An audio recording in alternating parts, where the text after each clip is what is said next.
Assalamualaikum warahmatullahi wabarakatuh. Kita lanjutkan untuk materi berikutnya ya. Sebelumnya sudah saya jelaskan terkait dengan lentur dan geser pada balok. Selanjutnya kita akan membahas tegangan pada balok. Nah, suatu balok kalau dia dibebani ya dapat dilihat pada gambar di depan ini. Gambar A ini adalah balok dibebani ke atas ya, sebesar P.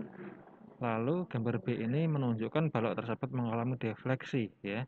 Defleksinya itu bisa diukur ya. B yang sebelumnya dia berada pada garis X ini, garis netral ini dia beralih ke atas atau mengalami defleksi ke atas. Jadi aksi yang timbul pada balok di sini adalah lentur dan geser, di mana lentur dan geser bekerja bersama-sama pada balok.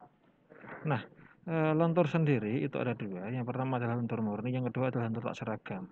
Lentur murni artinya di situ dia bekerja lentur saja, ya. Karena dia disebut dengan lentur murni. Kalau lentur tak seragam, ya, dia bekerja lentur, ya. Ini adalah gambar momen lentur, tapi dia juga bekerja yang namanya geser, ya. Gitu. Lentur murni dia rata-rata mempunyai nilai momen yang sama sepanjang bentang. Kalau lentur tak seragam itu nilai lenturnya dia tidak sama atau mempunyai nilai yang berbeda-beda sepanjang batang. Di situ juga bekerja yang namanya geser. Dalam analisis lentur pada balok itu dapat kita analisis dengan ketentuan yang pertama balok diasumsikan sebagai simetris. Artinya dari ujung sampai ke ujung dia mempunyai ukuran yang sama. Lalu bidang bekerja pada XY ya. Ini X ke sana Y. Disebut defleksi pada bidang lentur atau plane of bending ya. Karena defleksinya itu menunjukkan defleksi lentur. Dan V adalah defleksi di sembarang titik. Artinya apa? V ini itu atau defleksi yang terjadi dari ujung tumpuan ini sampai ke ujung bebas ini mempunyai nilai yang berbeda. Itu ya, nilai defleksinya berbeda. Nah, kita lihat pada arah lengkungan defleksi. Kalau saya punya balok ini dibebani dengan beban P, maka momennya akan seperti ini ya. Jadi dengan beban terpusat momennya akan seperti ini. Kelengkungannya ini kita sebut dengan kelengkungan positif sehingga momennya di sini kita sebut dengan momen positif. Ya, sebaliknya kalau balok ini saya bebani ke atas seperti ini, maka dia akan mengalami beban seperti pada gambar di depan ini ya. Kelengkungannya adalah kelengkungan negatif atau melengkung ke atas ini ya. Jadi artinya apa? Kalau di balok itu melengkung ke bawah, ya, bagian bawah itu mengalami tarik, yang bagian atas ini mengalami tekan, maka kita anggap dia adalah momen positif. Sebaliknya, kalau misalkan ini menyebabkan kelengkungan ke atas, ya, yang atas ini kan dia mengalami tarik, yang bawah kan tekan. Kebalikan dari tadi, kita anggap dia sebagai momen negatif. Jadi penggambarannya kalau momen positif kita gambar di bawah, kalau momen negatif kita gambar di atas. Itu untuk memudahkan kita dalam mendefinisikan lengkungan dari balok tersebut. Kalau balok tersebut melengkung ke bawah, maka dia mengalami momen positif. Ya. Bawah itu artinya dia searah dengan gaya gravitasi. Kalau ke atas melawan arah gaya gravitasi. Itu. Nah, ini adalah regangan longitudinal pada balok kalau teman-teman dapat lihat ya, kita next saja. Ini tegangan lentur. Jadi kalau saya punya balok, di sini ada garis netral balok ya. Dan ini ya, misalkan ini adalah balok saya, ini kalau saya potong kan ini garis netralnya ini garis netralnya ya. Ini juga sumbu netralnya ya. Ke atas ini dia mengalami tekan, ke bawah dia mengalami tarik kan gitu. Ini juga sama. Lah ini, kalau ini saya gambarkan misalkan balok tadi, saya gambarkan ke dalam diagram, eee, tegangan ya, aliran tegangannya itu kan seperti ini, ya. Pada garis netral tegangan nilainya adalah 0. Semakin ke atas dia akan semakin besar berupa tekan, semakin ke bawah dia akan semakin besar juga berupa tarik, ya. Artinya apa? Pada tegangan lentur di balok itu bekerja 2 buah tegangan, yaitu tegangan tekan dan tarik yang bekerja secara bersama-sama, ya. Nah, ini itu terjadi pada ini, balok dengan momen positif, ya. Karena dia kelengkungannya ke bawah, sehingga yang bawah dia mengalami tarik, yang atas dia mengalami tekan, gitu, ya. Nah, nilainya juga seperti ini, ya. Semakin dari garis netral itu nilainya adalah 0, semakin ke bawah maka tegangan tariknya semakin besar, semakin ke atas tegangan tekannya juga semakin besar, ya. Kalau saya punya irisan Y ini, ya lalu saya ingin tahu sebenarnya berapa tegangan saya di sini, ya, itu adalah kita bisa lihat pada persamaan ini, ya, bahwa tegangan X sama dengan min MY dibagi I. M itu adalah momen, ya. Artinya kalau ada momen, maka kita perlu mencari momen ini, nilai momen yang ada, ya. Yang perlu teman-teman ingat bahwa nilai momen di sepanjang bentang itu nilainya akan berbeda pada kasus gambar ini, ya. Oleh karenanya, kalau kita ingin menganalisis tegangan pada balok, maka kita harus tahu di mana letak panjang atau titik yang akan kita tinjau, baik dari panjang bentangnya ataupun titik dari garis netralnya ini, itu ya. Y itu adalah jarak ini, ya, jarak irisan yang kita tinjau terhadap sumbu netral, dan I adalah momen inersia, itu.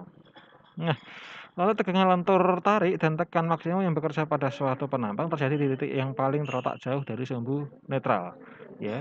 Jadi maksimumnya dia di sini dan di sini, paling jauh dari sumbu netral, ya. Ini adalah maksimum tarik, ini maksimum tekan misalnya, gitu ya. Rumus tegangan lentur maksimum ini, ya, di mana ini kan tegangan sama dengan M kalikan C1 per I, ya, tegangan 1 yang ini C1-nya ini. Maka sama dengan minus M per S1. S ini itu adalah modulus penampang, di mana rumusnya adalah inersia per ini, jarak titik terluar dengan garis netral. Itu, sehingga dapat kita asumsikan bahwa tegangan 1 sama dengan minus momen per modulus penampang 1, ya. Tegangan 2 yang ini sama dengan momen per modulus penampang 2. Nah, jika satu penampang balok adalah simetris terhadap sumbu Z dan terhadap sumbu Y, atau penampang bersimetris ganda, maka C1 akan sama dengan C2, ya. Maka C-nya itu sama, ya. Biasanya ini pada balok-balok yang dia segi 4, ya. Lalu balok tersebut adalah balok yang homogen dan isotropik, ya. Maka baik dia tekan ataupun tarik nilainya adalah sama. Ini, ya, ini adalah inersia untuk persegi panjang, ya. IX sama dengan B kali akan H pangkat 3 per 12, maka S-nya sama dengan BH per 6, ya. Lalu ini adalah untuk penampang lingkaran, ya. Jadi hanya berlaku pada balok lentur murni, ya. Lalu hanya untuk balok prismatis, ya. Ini bukan lentur murni juga tidak apa-apa sebenarnya, ya. Yang penting hanya berlaku untuk balok prismatis, ya. Lalu bahan elastis linear dan homogen, wajib homogen. Nah, jika mengalami lentur tak seragam, maka gaya geser akan menimbulkan warping atau distorsi keluar bidang pada penampang. Ya, itu nanti akan kita bahas lagi. Jadi pada kasus tersebut, suatu penampang yang datar sebelum lentur tidak lagi datar setelah melentur, itu karena ada geser sehingga dia mengalami distorsi. Contoh soalnya ini, ya. Jadi misalkan saya punya balok ini, ya, dengan tumpuan merata sebesar Q, ya toh.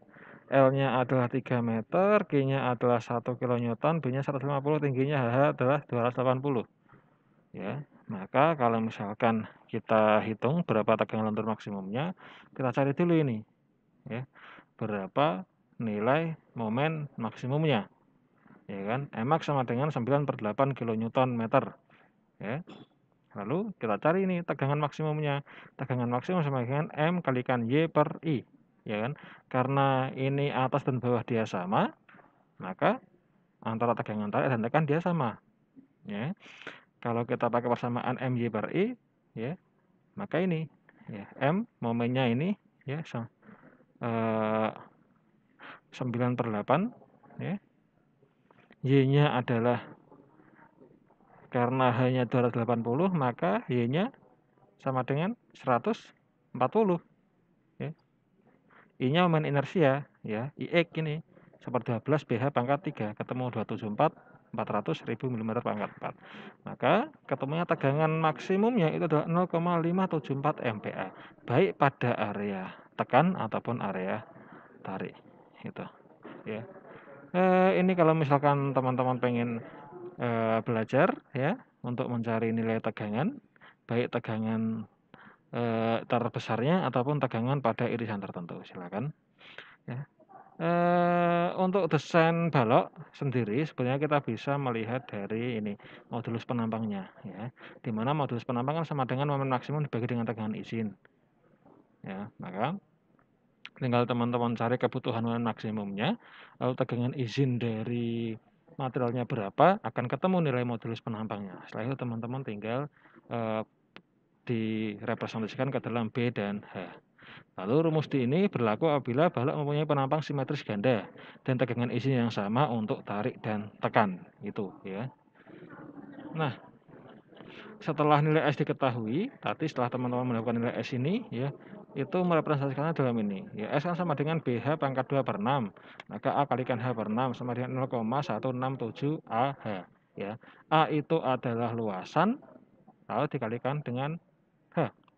Ya, sehingga teman-teman bisa mendapatkan kira-kira berapa penampang yang pas gitu.